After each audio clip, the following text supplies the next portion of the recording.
નમસ્કાર મિત્રો, સ્વાગત છે તમારો। મિત્રો, એક સમયે કૈલાસ પર્વત પર માતા પાર્વતી અને ભગવાન ભોલેનાથ બિરાજમાન હતા। વાતાવરણ હળવું હતું અને તેઓ સ્નેહભરી વાતો કરી રહ્યા હતા। ત્યારે માતા પાર્વતીએ મંદ સ્મિત સાથે ભગવાન શિવને કહ્યું, હે સ્વામી, શું આ સંપૂર્ણ સંસારમાં સ્ત્રી જ એક એવી છે જેના જીવનમાં હંમેશા દુઃખોની વર્ષા થાય છે? નારી હંમેશા ક્લેશ સહન કરે છે, ક્યારેક પુત્ર માટે, ક્યારેક પરિવાર માટે, તો ક્યારેક સમાજ માટે। હે નાથ, શું સ્ત્રીના ભાગ્યમાં જ દરેક જન્મે પીડા સહન કરવાનું લખાયું છે? હે પ્રભુ, એવા કયા માતા પિતા હોય છે જેમના પોતાના સંતાનો જ તેમનાથી વિમુખ થઈ જાય છે? જે સંતાન માતા પિતાનો ત્યાગ કરે છે તેને ક્યારેય સુખ મળતું નથી। આવી સંતાનોના હૃદયમાં પ્રેમ નહીં પણ માત્ર સ્વાર્થનો વાસ હોય છે। હે ત્રિલોચન, કૃપા કરીને એ પણ જણાવો કે માતા પિતાએ તેમની વૃદ્ધાવસ્થામાં કઈ 4 વાતોનું અવશ્ય ધ્યાન રાખવું જોઈએ? ભગવાન શિવ: હે દેવી, તમે કહેલું દરેક વચન સત્ય છે। હે દેવી, પૃથ્વીલોકનું બીજું નામ જ મૃત્યુલોક છે, કારણ કે અહીં દરેક જીવને એક દિવસ વૃદ્ધાવસ્થા સ્વીકારવી જ પડે છે। આ સંસાર જન્મ, મૃત્યુ, વૃદ્ધાવસ્થા અને રોગોથી ભરેલો છે।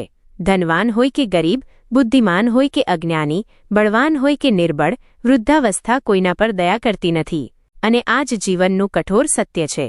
જ્યારે ઘડપણ આવે છે ત્યારે આંખોની રોશની ધીમી પડે છે અને બુદ્ધિ પણ ક્ષીણ થઈ જાય છે। તેની સાથે સ્વભાવમાં પણ ચીડિયાપણું આવી જાય છે, જેનાથી ઘરમાં ઝઘડાની શક્યતાઓ વધી જાય છે। આવા સમયે વહુ અને દીકરો પોતાની સેવાની ફરજથી વિમુખ થઈ જાય છે। એક તરફ બીમારીઓથી ઘેરાયેલું જીર્ણ શરીર અને બીજી તરફ પોતાનાઓની ઉપેક્ષા માઇનસ આ વૃદ્ધાવસ્થા અત્યંત દુઃખદાયી બની જાય છે। પરંતુ હે દેવી, અહીં એક મહત્વનો પ્રશ્ન ઊભો થાય છે। વૃદ્ધાવસ્થામાં કઈ વાતોને હંમેશા યાદ રાખવી જોઈએ જેથી તે અવસ્થામાં કોઈ કષ્ટ ન આવે? હે પાર્વતી, આ પ્રશ્નનો ઉત્તર હું એક સુંદર કથા દ્વારા આપીશ। એક એવી કથા જે જણાવશે કે બુઢાપામાં કોના ભાગ્યમાં સંતાનનું સુખ હોતું નથી। પાર્વતી: હે પ્રભુ, આપ કૃપા કરીને તે કથાનું વર્ણન કરો, હું સંપૂર્ણ શ્રદ્ધાથી તે સાંભળીશ। ભગવાન શિવ: હે દેવી પાર્વતી, સાંભળો। આ ઘણા સમય પહેલાની વાત છે। એક નગરમાં વિનોદ નામનો એક ધનવાન પુરુષ રહેતો હતો। તેનો ધંધો દેશ વિદેશમાં ફેલાયેલો હતો અને તેણે વર્ષોની મહેનતથી પુષ્કળ ધન સંપત્તિ એકઠી કરી હતી। જ્યારે જીવનની તમામ ભૌતિક સુવિધાઓ તેની પાસે આવી ગઈ ત્યારે એક દિવસ તેના વૃદ્ધ માતા પિતાએ તેને પ્રેમથી કહ્યું, બેટા વિનોદ, હવે તું જીવનમાં બધું જ પ્રાપ્ત કરી ચૂક્યો છે। હવે સમય આવી ગયો છે કે તું લગ્ન કરીને તારું ગૃહસ્થ જીવન આગળ વધાર। અમે પણ હવે વૃદ્ધાવસ્થામાં પ્રવેશ કરી ચૂક્યા છીએ। મરતા પહેલા જો પુત્ર પૌત્રોનું સુખ જોઈ લઈએ તો જીવનની બધી ઈચ્છાઓ પૂર્ણ થઈ જાય। ઘરમાં વહુ આવશે તો અમારા દિવસો પણ સુખ શાંતિથી પસાર થશે। કોઈ પોતાનું હશે જે અમારી સેવા કરશે અને સહારો આપશે। હે દેવી, અહીં એક બીજો મહત્વનો નિયમ જણાવવો જરૂરી છે। કોઈ પણ સુખ ત્યાં સુધી જ સુખ લાગે છે જ્યાં સુધી તે આપણાથી દૂર હોય, પરંતુ જ્યારે તે જ સુખ નજીક આવે છે ત્યારે તે ઘણીવાર દુઃખનું કારણ બની જાય છે। દૂરથી જોતા રણની રેતી પણ તરસ્યાને પાણી જેવી લાગે છે, પણ નજીક જતા માત્ર ધોખો જ મળે છે। તેવી જ રીતે માતા પિતા જ્યારે માને છે કે દીકરાના લગ્ન પછી જીવનમાં સુખ આવશે ત્યારે તેઓ અનેક સપનાઓ જુએ છે, પરંતુ જ્યારે વહુ આવે છે અને થોડા વર્ષોમાં પરિસ્થિતિ બદલાય છે ત્યારે એ જ માતા પિતા પોતાનું ભાગ્ય દોષવા લાગે છે। જે વહુના વખાણ તેઓ બધાને કરતા હવે તેની જ બુરાઈ કરવા લાગે છે। પ્રશ્ન એ છે કે એવું શું બદલાઈ ગયું? જે પહેલા સુખ લાગતું હતું તે હવે દુઃખદાયી કેમ લાગવા માંડ્યું? હે દેવી, આપણે આ જીવનના ગૂઢ સત્યને સમજવું પડશે, કારણ કે અહીં દરેક સંબંધ સમયની સાથે પોતાનું રૂપ અને અર્થ બદલે છે। કથા આગળ વધારતા જ્યારે વૃદ્ધ માતા પિતાએ દીકરા વિનોદ પર લગ્ન માટે દબાણ કર્યું ત્યારે વિનોદે શાંત સ્વરે ઉત્તર આપ્યો, પિતાજી, તમારી ખુશી માટે હું લગ્ન જરૂર કરીશ, પણ મારા મનમાં એક આશંકા છે। ક્યાંક લગ્ન કરીને હું કોઈ ગૂંચવણમાં ન પડી જાઉં। લોકો કહે છે કે લગ્ન પછી જવાબદારીઓ વધે છે, ખર્ચ વધે છે અને આઝાદી ધીમે ધીમે સમાપ્ત થઈ જાય છે। મને ડર છે કે ક્યાંક જે છોકરી મારા જીવનમાં આવશે તે અમારા માટે બોજ ન બની જાય, અને સૌથી મોટો ડર એ છે કે ક્યાંક હું તમારી સેવા જે અત્યારે પૂરા તન મનથી કરી શકું છું તે ન કરી શકું। શું હું પહેલાની જેમ તમારા ચરણોમાં હંમેશા હાજર રહી શકીશ કે નહીં? આ વિચારીને મારું મન વિચલિત થઈ જાય છે। માતા પિતા: બેટા, તું કેવી વાતો કરે છે? લગ્ન માત્ર એક સામાજિક પરંપરા નથી, પણ તે મનુષ્ય જીવનની આવશ્યકતા છે. લગ્ન પછી જ સંતાન ઉત્પન્ન થાય છે અને સંતાનથી જ વંશ આગળ વધે છે. પુત્ર જ પિતાના મોક્ષનો માર્ગ બને છે અને જીવનના અંતિમ સમયમાં તે જ સંતાન, સંસ્કાર અને શ્રાદ્ધના કર્તવ્યો નિભાવે છે. પત્ની પુરુષના જીવનની વાસ્તવિક સંગીની હોય છે. તે દુઃખ અને સુખ બંનેની ઘડીમાં પોતાના પતિનો સાથ ક્યારેય છોડતી નથી. જ્યારે જીવનમાં મુશ્કેલીઓ આવે છે ત્યારે તે જ પત્ની તેની શક્તિ અને હિંમત બનીને માર્ગદર્શન આપે છે, તેને ભટકવાથી બચાવે છે. તેના આવવાથી ઘરમાં સગવડ, શાંતિ અને સ્થિરતા આવે છે. સ્ત્રી વિના ઘર માત્ર ઈંટ પથ્થરની દિવાલો છે. ઘર ત્યારે જ પૂર્ણ થાય છે જ્યારે તેમાં એક સંસ્કારી, પ્રેમપૂર્ણ સ્ત્રીનું આગમન થાય છે. માતા પિતાના વારંવાર સમજાવ્યા પછી વિનોદ આખરે લગ્ન માટે રાજી થઈ ગયો.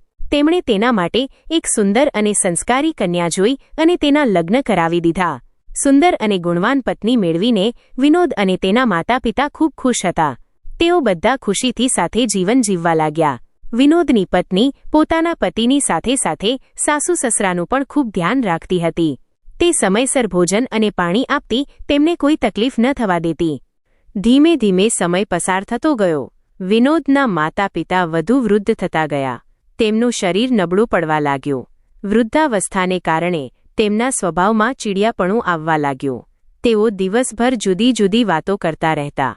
જ્યારે પણ તેઓ વહુને કોઈ કામ કરવા માટે કહેતા ત્યારે જાણે તેઓ ઠપકો આપી રહ્યા હોય એવું લાગતું. આ વર્તન વિનોદની પત્નીને પસંદ નહોતું. તે પોતાના સાસુ સસરાના સ્વભાવથી પરેશાન થવા લાગી. જ્યારે પણ તે પાછો જવાબ આપતી ત્યારે ઘરમાં ઝઘડો થવા લાગતો. સાંજે જ્યારે વિનોદ ઘરે આવતો ત્યારે તેની પત્ની તેને બધું કહેતી. સ્વામી, તમારા માતા પિતા કોઈને કોઈ વાતને લઈને રોજ મારી સાથે ઝઘડે છે. જો તેમનો આ જ વ્યવહાર રહ્યો તો હું કોઈ દિવસ આ ઘર છોડીને ચાલી જઈશ. મારાથી હવે તેમની વાતો સહન થતી નથી. પત્નીની વાત સાંભળીને વિનોદ તેના માતા પિતા પાસે ગયો અને સમજાવવા લાગ્યો. પિતાજી, માતાજી, હું તમારો આદર અને સન્માન કરું છું, પણ તમારા વર્તનથી મારી પત્ની પરેશાન થઈ રહી છે. આપણે સૌ એક પરિવાર છીએ અને આપણે પરસ્પર પ્રેમ અને સમજદારીથી રહેવું પડશે. વૃદ્ધાવસ્થામાં તમારું સન્માન અને સુખ જરૂરી છે અને પત્નીનું મન પણ ખુશ રહેવું જોઈએ. કૃપા કરીને આ સ્થિતિને સુધારો. માતા પિતા, બેટા, તારી પત્ની જ અમારી સાથે કારણ વગર ઝઘડતી રહે છે. જ્યારે અમે કોઈ કામ કરવાનું કહીએ છીએ તો તે સાંભળતી જ નથી. ક્યારેક તો 1-2 કલાક થઈ જાય ત્યારે માંડ અમારી વાત પર ધ્યાન આપે છે. દીકરો બંને પક્ષની વાતો સાંભળતો રહેતો હતો. માતા પિતાની વાત સાંભળે તો પત્ની પર દોષ લગાવવામાં આવતો અને પત્નીની વાત સાંભળે તો માતા પિતાની ભૂલો કાઢવામાં આવતી. વિનોદ ખૂબ પરેશાન થઈ ગયો હતો. તે સમજી શકતો નહોતો કે કોની વાતમાં ખામી છે અને કોને સમજાવવો. રોજ-રોજના ઝઘડાઓથી તેની પત્ની પણ ત્રાસી ગઈ હતી. થોડા દિવસો સુધી તે પોતાના સાસુ સસરાના વર્તનને સહન કરતી રહી, પણ જ્યારે તે વધુ સહન ન કરી શકી ત્યારે ગુસ્સામાં તે પોતાના પિતાના ઘરે ચાલી ગઈ. જ્યારે પિતાએ જોયું કે તેમની પુત્રી સાસરેથી એકલી આવી છે તો તેઓ તરત જ સમજી ગયા કે જરૂર મારી દીકરી લડી ઝઘડીને આવી હશે. પિતા, બેટી, શું વાત છે? તું જમાઈ વગર કેમ આવી? એકલી આવવાનું કારણ શું છે? પુત્રી આખી વાત કહીને, પિતાજી, મેં હવે નિર્ણય કરી લીધો છે કે જ્યાં સુધી મારા વૃદ્ધ સાસુ સસરા તે ઘરમાં રહેશે ત્યાં સુધી હું મારા સાસરે નહીં જાઉં. રોજ-રોજના ક્લેશથી મારું જીવન નર્ક બની ગયું છે. ત્યાં રહીને મારો દમ ઘૂંટાય છે. તેથી હું હવે ત્યાં નહીં જાઉં. માતા પિતા, બેટી, તું આવી ગઈ એમાં કોઈ વાંધો નથી. આ તારું જ ઘર છે. આરામથી રહે. પણ અમે જાણીએ છીએ કે કોઈ પણ દીકરીનું તેના પિતાના ઘરમાં લાંબો સમય ગુજારો થતો નથી. લગ્ન પછી સાસરું જ તેનું અસલી ઘર બની જાય છે. તેથી અમે એમ જ કહીશું કે પરિસ્થિતિ ગમે તેટલી ખરાબ હોય, દુઃખ દર્દ સહન કરીને પણ તારે તારા ઘરે જ રહેવું જોઈએ. તને સાસુ સસરાના વર્તનથી પરેશાન થઈને આવી છો તો બેટી, મારી એક વાત ધ્યાનથી સાંભળ. તેઓ હવે વૃદ્ધ થઈ ગયા છે. સમય સાથે તેમની વિચારવાની સમજવાની શક્તિ ઓછી થઈ ગઈ હશે. તારે તેમની વાતો સહન કરવી જોઈએ. વૃદ્ધ લોકો ક્યારેક કંઈ પણ બોલી શકે છે. તેમની વાતો પર વધારે ધ્યાન ન આપવું જોઈએ. પુત્રી, પિતાજી, હું તમારી વાત સાથે સહમત છું, પણ ક્યાં સુધી સહન કરું? સહન કરવાની પણ એક હદ હોય છે. જો હું સમયસર તેમને ભોજન ન આપું કે કામ કરવા કહું અને ન કરું તો મારી ભૂલ છે, પણ હું તેમનું દરેક કામ સમયસર કરું છું, છતાં તેઓ મને ખોટું ખરું કહે છે, મહેણા મારે છે અને ત્રાસ આપે છે. એટલું જ નહીં, તેઓ મારા વિશે લોકોની સામે જુદી જુદી વાતો કરે છે. કહે છે કે અમારા ઘરમાં આવેલી વહુનો ચાલચલગત સારો નથી, અમારો દીકરો આટલું કમાય છે છતાં વહુ અમને બરાબર ખાવાનું નથી આપતી. તેઓ આ વાતો ગામવાળાઓને કરે છે. હંમેશા મારા બનાવેલા ખાવામાં ખામી કાઢે છે. આ બધી વાતો સાંભળીને હું ખૂબ દુઃખી છું. પિતાજી, ગામના લોકો પણ તેમની વાતો માની લે છે. આ સાંભળીને પિતાની આંખોમાં આંસુ આવી ગયા અને તેમણે દીકરીને કહ્યું, પુત્રી, તું ચિંતા ન કર. આ બાબતે હું તારી સાથે તારા સાસરે જઈને તારા સાસુ સસરા અને તારા પતિ સાથે વાત કરીશ અને પૂછીશ કે આખરે તેઓ તમારી સાથે આવો વ્યવહાર શા માટે કરે છે. બીજા દિવસે દીકરીના માતા પિતા તેને લઈને સાસરે પહોંચ્યા, પણ જમાઈ ત્યાં હાજર નહોતા. માત્ર સાસુ સસરા જ ઘરે હતા. દીકરીના માતા પિતાએ તેમની સામે પોતાના દુઃખ રજૂ કર્યા, પણ તેઓ વૃદ્ધ થઈ ગયા હોવાથી તેમનામાં સમજણ નામની કોઈ વસ્તુ બચી નહોતી. તેમનો વ્યવહાર ઉલટો થઈ ગયો. તેઓ દીકરીના માતા પિતા સાથે જ ઝઘડવા લાગ્યા. જ્યારે વાતચીતથી કોઈ ઉકેલ ન મળ્યો ત્યારે તેઓ ઉદાસ મને પોતાની દીકરીને લઈને પાછા પોતાના ઘર તરફ જવા લાગ્યા. રસ્તામાં તેમને એક સિદ્ધ અને જ્ઞાની સંત મહાત્મા દેખાયા, જેમના હાથમાં કમંડળ હતું. દીકરીના માતા પિતાએ તેમને પ્રણામ કર્યા. મહાત્મા, પુત્ર, તમારી શું પરેશાની છે? પિતા, મહારાજ, હું મોટી મૂંઝવણમાં ફસાયેલો છું. મારી સમજમાં કંઈ આવતું નથી કે મારે શું કરવું જોઈએ. થોડા વર્ષો પહેલા અમે અમારી દીકરીના લગ્ન આ ગામમાં કર્યા હતા. જમાઈ તો ઠીક છે, પણ તેના માતા પિતા વૃદ્ધ થઈ ગયા છે અને રોજ મારી દીકરીને હેરાન કરે છે. મારી દીકરી વિશે ગામવાળાઓની સામે ખોટી વાતો કરે છે, જેના કારણે મારી દીકરી સાસરું છોડીને મારી પાસે આવી ગઈ છે. મહાત્મા, હે બાળક, જો આવી વાત છે તો તું મને તે લોકો પાસે લઈ ચાલ. હું તેમને કેટલાક સત્ય વિશે શિક્ષણ આપીશ. જો તેઓ મારી વાતોને સમજશે અને પોતાના જીવનમાં ઉતારશે તો તારી દીકરી હંમેશા પ્રસન્ન રહેશે. તેઓ માત્ર તારી દીકરી સાથે ઝઘડવાનું બંધ નહીં કરે, પણ પોતે પણ સુખી અને શાંતિથી રહેશે અને આ પ્રકારે પરિવારમાં પ્રેમ અને સૌહાર્દ જળવાઈ રહેશે. અવતરણ ચિહ્ન. દીકરીના માતા પિતા તે મહાત્માને સાથે લઈને પાછા સાસરે પહોંચ્યા. સાધુ મહારાજે તેમને દરવાજા પર ઊભા રહેવા કહ્યું અને પોતે ઘરની અંદર પ્રવેશ્યા. ઘરની અંદર વિનોદના સાસુ સસરા બેઠા હતા. તેમણે સાધુ મહારાજને જોઈને ઊભા થઈને આદરપૂર્વક તેમનું સ્વાગત કર્યું. વૃદ્ધ દંપતી, મહારાજ, તમને ભોજન પાણી જોઈશે? મહાત્મા, ભોજન અને પાણી તો અહીં સૌનું છે, પરંતુ સૌથી મોટું ભોજન સમજદારીનું છે અને સૌથી મીઠું જળ પ્રેમનું છે. જો આ બંને ઘરમાં બની જાય તો કોઈ ભૂખમરો નહીં રહે કે કોઈ તરસ. હું તમારા ઘરે ધરાઈને ભોજન કરીશ, પણ તે પહેલાં તમારે મારું એક કામ કરવું પડશે. વૃદ્ધ દંપતીએ કહ્યું કે તેઓ મહાત્માની દરેક વાત માનવા તૈયાર છે. ત્યારે મહાત્માજીએ કહ્યું, ના, પહેલાં તમે મારી વાતો ધ્યાનથી સાંભળો, પછી જ મને તમારા ઘરનું ભોજન કરાવજો. મહાત્માજીએ કહ્યું, મેં સાંભળ્યું છે કે તમે લોકો વૃદ્ધ થઈ ગયા છો અને વૃદ્ધ થવાના કારણે તમને લોકો પરેશાન કરે છે.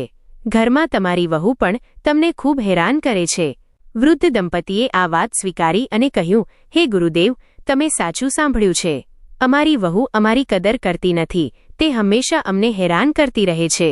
તેને ખબર નથી કે આજે અમે વૃદ્ધ થયા છીએ, તેમ થોડા સમય પછી તેના પર પણ વૃદ્ધાવસ્થા આવશે. મહાત્મા, તમે ચિંતા ન કરો. હું તમારી બધી પરેશાનીઓ દૂર કરી દઈશ, પણ તેના માટે તમારે મારી કેટલીક વાતો માનવી પડશે. જો તમે મારી વાતોને જીવનમાં ઉતારી લેશો તો જોજો તમારા દિવસો કેટલા સુખમય વીતવા લાગશે. હું તમને જે વાતો જણાવી રહ્યો છું તે તમારા સુખી જીવનની ચાવી છે. આ અપનાવશો તો ન તો વહુ તમને હેરાન કરશે, ન દીકરો ક્યારેય દુઃખ દેશે. તેમ કહીને મહાત્માજીએ વૃદ્ધ દંપતીને ઉપદેશ આપવાનું શરૂ કર્યું. 1. વાણીમાં સંયમ. જીભ પર કાબૂ રાખો.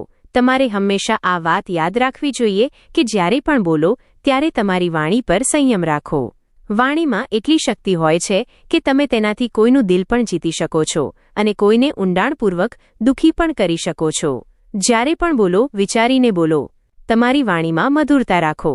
વિદ્વાનોએ કહ્યું છે કે જે વાણીમાં મીઠાશ નથી હોતી તે વાણી ઝેર સમાન હોય છે.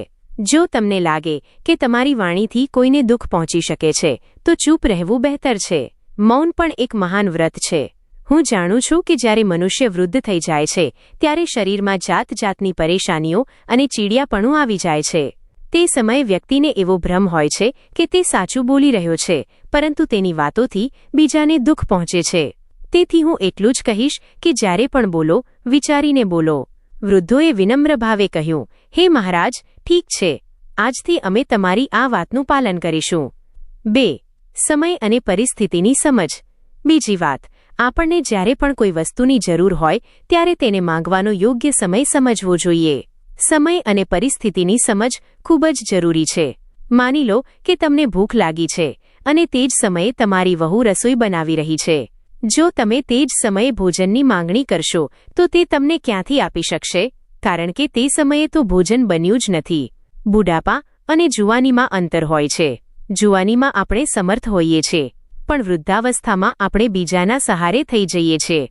બીજો વ્યક્તિ પહેલા પોતાનું કામ પૂરું કરે છે, પછી આપણી વાત સાંભળે છે. તેથી જો તમે કોઈ વસ્તુની માંગણી કરો છો અને તે વ્યક્તિ કોઈ કામમાં વ્યસ્ત છે કે ક્યાંક બહાર ગયો છે તો તે તરત વસ્તુ નહીં આપી શકે.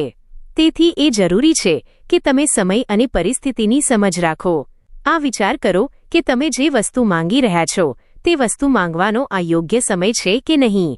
વૃદ્ધ દંપતીએ હાથ જોડીને કહ્યું, મહારાજ, આજથી અમે આ વાત પણ ધ્યાનમાં રાખીશું. અમે જ્યારે પણ કોઈ વસ્તુ માંગીશું તો પહેલા જોઈ લઈશું કે અમારી વહુ તે વસ્તુ આપવાની સ્થિતિમાં છે કે નહીં. 3.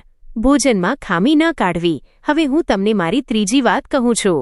ક્યારેક એવું થાય છે કે ભોજનમાં કંઈક કમી રહી જાય છે.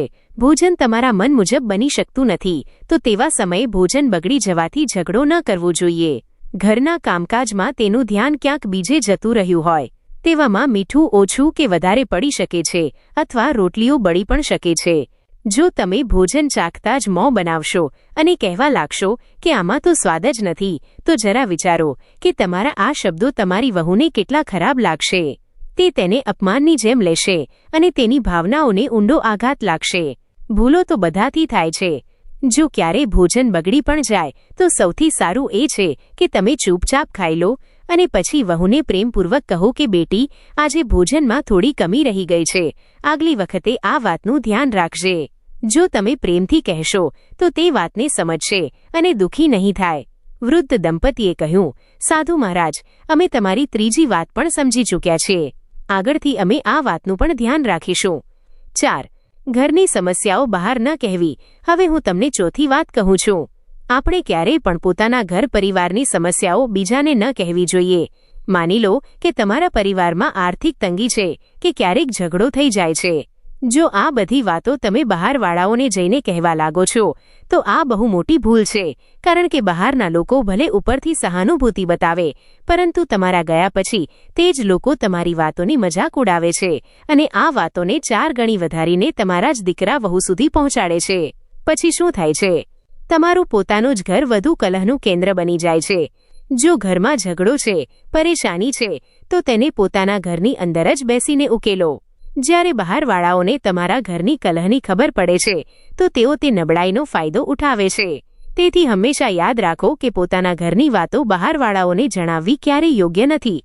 આ ચોથી વાત એ છે કે પોતાના ઘરની વાતો પોતાના સુધી જ સીમિત રાખો. આ સાંભળીને વૃદ્ધ દંપતીએ ઊંડો શ્વાસ લીધો અને કહ્યું, મહારાજ, આજથી અમે તમારી આ 4 વાતોનું અમારા જીવનમાં સારી રીતે પાલન કરીશું. અમારાથી મોટી ભૂલ થઈ ગઈ. અમે તો અમારા ઘરની વાતો આખા ગામમાં ફેલાવી દીધી હતી. અમારી ભૂલ થઈ ગઈ. હવે અમે આવું નહીં કરીએ. મહાત્મા, વત્સ, ભૂલને સ્વીકાર કરવી એ જ સુધાર તરફનું પહેલું પગલું હોય છે. હવે જ્યારે તમે આ વાતો સમજી લીધી છે તો આજથી જ સંકલ્પ લો કે હવે કોઈની સામે ઘરની વાતો નહીં કરો. મનને શાંત રાખશો અને વહુ સાથે પ્રેમથી વ્યવહાર કરશો. બસ આટલું જ કરી લો તો તમારા જીવનની બધી પરેશાનીઓ દૂર થઈ જશે. અવતરણ ચિહ્ન. વૃદ્ધ દંપતીએ ભાવુક થઈને કહ્યું, હે મહારાજ, અમે તમને વચન આપીએ છીએ. અમે તમારી વાતોનું અનુસરણ કરીશું અને અમારા વહુ દીકરા સાથે ક્યારેય ઝઘડો નહીં કરીએ. મહાત્મા, હજી મારી વાત પૂરી થઈ નથી. મારી વાત ત્યારે પૂરી થશે જ્યારે તમારા વહુ અને દીકરો મારી સામે હશે, કારણ કે તેમને પણ મારે કંઈક શિક્ષણ આપવું છે, કંઈક કહેવું છે, કેમ કે તાળી ક્યારેય એક હાથે વાગતી નથી. પછી વિનોદના માતા પિતાએ પોતાના દીકરા અને વહુને બોલાવ્યા. તેઓ બંને સાધુ મહારાજને પ્રણામ કરીને તેમની પાસે બેસી ગયા. મહાત્મા, વિનોદ અને તેની પત્નીને તમે લોકો પણ કેટલીક વાતો સાંભળી લો જે તમારા જીવનમાં ખૂબ કામ આવશે. યુવાન બાળકોએ એ સમજવું જોઈએ કે હવે તમારા માતા પિતા વૃદ્ધ થઈ ચૂક્યા છે. વૃદ્ધ થવાના કારણે તેમની જીભ લપસી શકે છે. બુઢાપામાં મગજ પણ થોડું ઓછું ચાલે છે અને તેમને પોતાને પણ ખબર નથી હોતી કે તેઓ શું બોલી રહ્યા છે. માની લો કે તમારા માતા પિતાએ તમને ઠપકો આપ્યો કે તમારા દિલને ઠેસ પહોંચાડનારી વાત કહી કે પછી તમારી પત્ની સાથે કોઈ વાત થઈ કે ભોજન બરાબર નથી બન્યું, તો આવા સમયે તમારે પાછો જવાબ નથી આપવાનો. શાંતિથી તેમની વાતો સાંભળી લેવાની છે અને સહન કરી લેવાની છે, કારણ કે વૃદ્ધાવસ્થામાં તેઓ કંઈ પણ કહી શકે છે. જો તમારા માતા પિતા વધારે બોલવા લાગે તો વહુ દીકરાએ ક્યારેય એવું ન વિચારવું જોઈએ કે તેમને વૃદ્ધાશ્રમમાં છોડી દઈએ. યાદ રાખજો, જો આજે તમે આવું કરશો તો જ્યારે તમે વૃદ્ધ થશો ત્યારે તમારા બાળકો પણ તમારી સાથે એવું જ વર્તન કરશે. જે વ્યક્તિ પોતાના વૃદ્ધ માતા પિતાનું ધ્યાન રાખતો નથી તે જીવનમાં ક્યારેય સુખી રહી શકતો નથી. વહુઓએ પણ એ સમજવું જોઈએ કે સાસુ સસરા ક્યારેક નાની મોટી વાત કહી દે છે, પણ કેટલીક સ્ત્રીઓ નાની વાતને મોટું સ્વરૂપ આપીને પોતાના પતિને કહે છે, રડવા લાગે છે અને પિયરમાં જઈને માતા પિતાને પણ ભડકાવી દે છે. આનાથી અફવાઓ ફેલાય છે અને નાની વાત મોટી સમસ્યા બની જાય છે. દરેક વહુએ ધ્યાન રાખવું જોઈએ કે તે પોતાના સાસરિયાની વાતો પિયરમાં ત્યારે જ જણાવે જ્યારે તે ખરેખર જણાવવા યોગ્ય હોય. અવતરણ ચિહ્ન. સાધુ મહારાજે અંતે કહ્યું, તમે લોકો મારા સામે એ નિશ્ચય કરો કે આજથી તમે લોકો તમારા માતા પિતાને ક્યારેય પરેશાન નહીં કરો. દીકરા વહુએ પણ વચન આપ્યું કે આજ પછી તેઓ પણ પોતાની તરફથી વૃદ્ધ માતા પિતાને ક્યારેય તકલીફ નહીં આપે. આ વચન લીધા પછી સાધુ મહારાજે કહ્યું, પહેલા તમે તમારા વચનનું પાલન કરો. જ્યારે તમારા ઘરમાં સુખ શાંતિ આવી જશે ત્યારે જ હું તમારા ઘરમાં ભોજન કરીશ. આટલું કહીને તે સિદ્ધ મહાત્મા ઊભા થયા અને પોતાની કુટિયા તરફ ચાલી નીકળ્યા. દીકરીના સાસુ સસરાએ સાધુ મહારાજ દ્વારા બતાવેલી 4 વાતોને પોતાના જીવનમાં અપનાવી તો ખરેખર તેમના ઘરમાં સુખ શાંતિ છવાઈ ગઈ.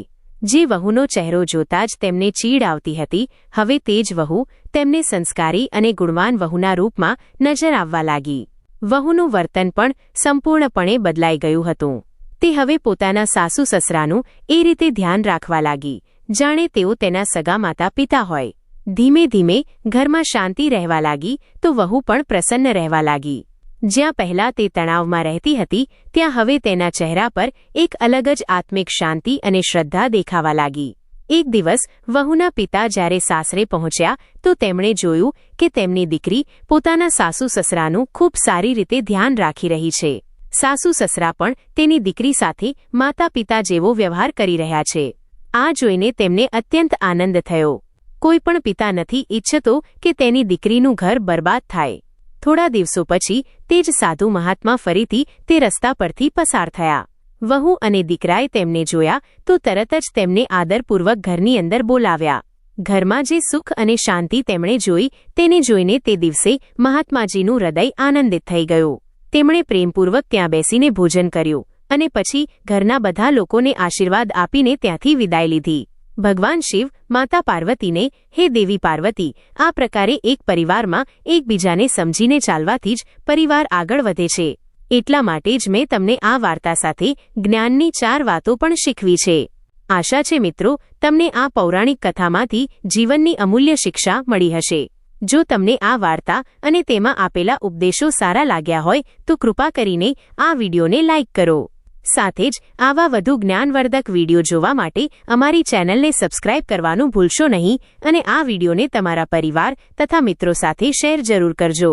જય માતાજી, જય દ્વારકાધીશ.